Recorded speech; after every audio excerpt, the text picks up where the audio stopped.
craft knife safety.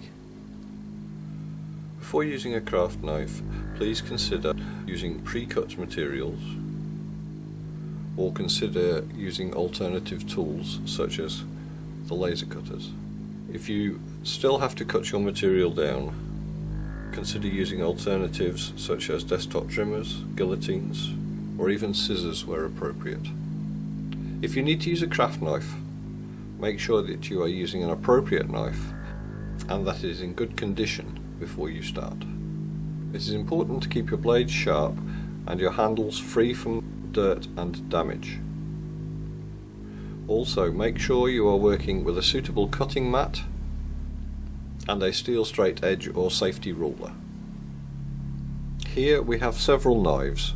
For a start off, we have the box cutter kind of craft knife. These are strong and come with a double-ended blade which can be reversed, suitable for cutting thicker materials.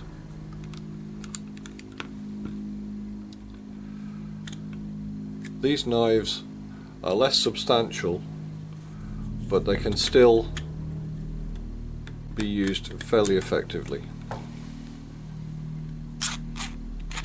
Now the blades on these come out to quite an extent, but for the correct use you'll see there's lines running across the blades. The idea is that the blade is only brought out to the first line and then locked in place. You use the knife like that until it becomes blunt, then using the rear end of the blade you take it off and there's a groove in there, you snap off the blade like so, like that, and then dispose of that part of the blade, reassemble the knife, lift the handle and bring out the next bit.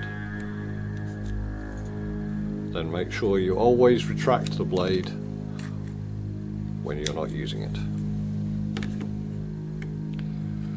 Here we have a smaller version, very similar to this one. Snap off blade again, groove in the end for snapping the blades off. This one has a small lock on the handle that stops the blade moving about, but again for use you should only use it with the blade out to a small amount, and when you finish with it always retract the blade.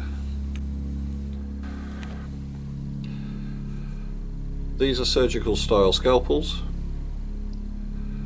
This is the more basic one and is very practical and easy to use. However, as it's a non-retractable blade, we tend not to advise people to use it now. This is the more modern knife. The blade is retractable, so obviously you can carry it quite easily around in your bag or your pocket or anything. And it comes out, locks into place, and then you can use it quite comfortably. If you're doing a lot of repeated work, as this one has a very thin handle, it can become really quite uncomfortable on the hand, whereas this one is a little more thicker and is more comfortable to use as well as being safer and retractable. These are the three kinds of straight edge that we would recommend. First, we have a simple ruler. We would either recommend a safety ruler like this, which has finger holes on it so that you can put your fingers into the groove and cut along here, or this is a much more substantial steel straight edge. Again, you can keep your fingers behind there and cut along this straight edge here.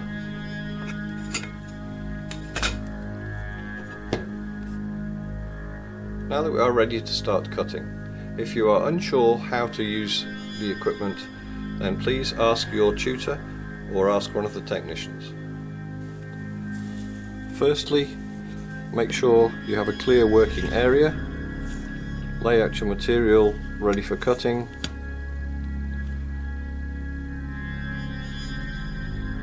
make sure you keep your other hand well away from the cutting edge.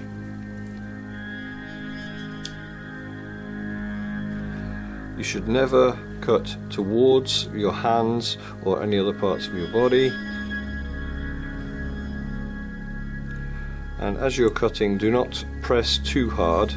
If it takes more than one cut to get through, that's fine. But if you've got a nice sharp blade, then hopefully you'll get through on the first or second cut.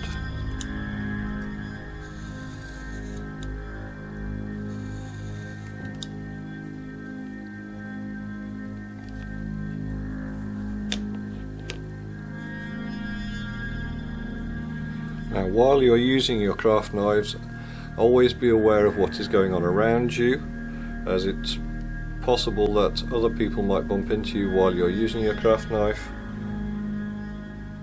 And the important thing to remember is to concentrate on what you're doing.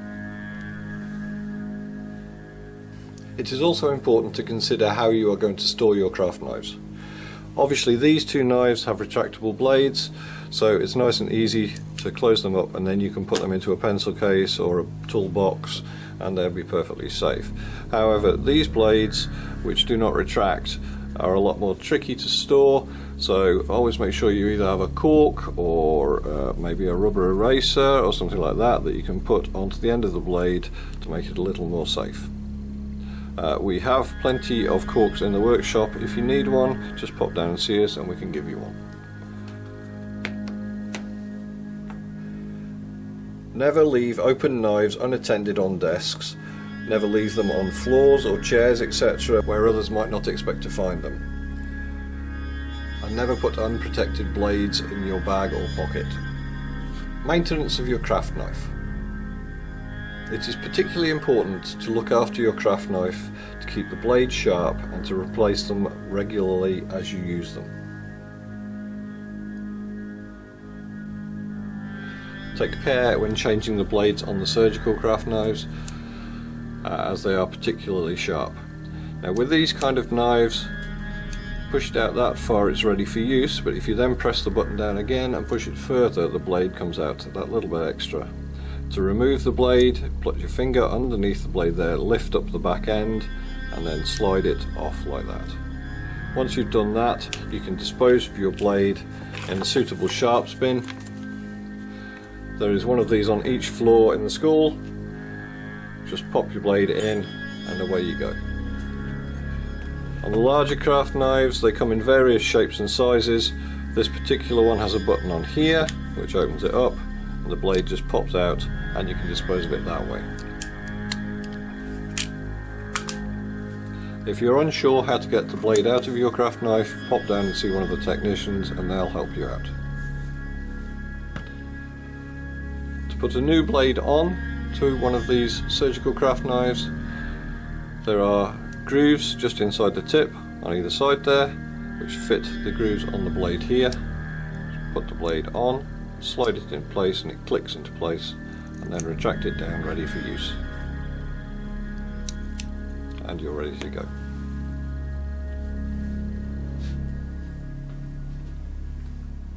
If you do happen to cut yourself with a craft knife, some advice to consider when treating the wound. Encourage the wound to gently bleed, ideally holding it under running water. Wash the wound using running water and plenty of soap. Don't scrub the wound whilst you are washing it. Don't suck the wound. Dry the wound and cover it with a waterproof plaster or dressing. If necessary, seek assistance from a trained first aider, and then report the injury on an incident report form which can be found in the school office.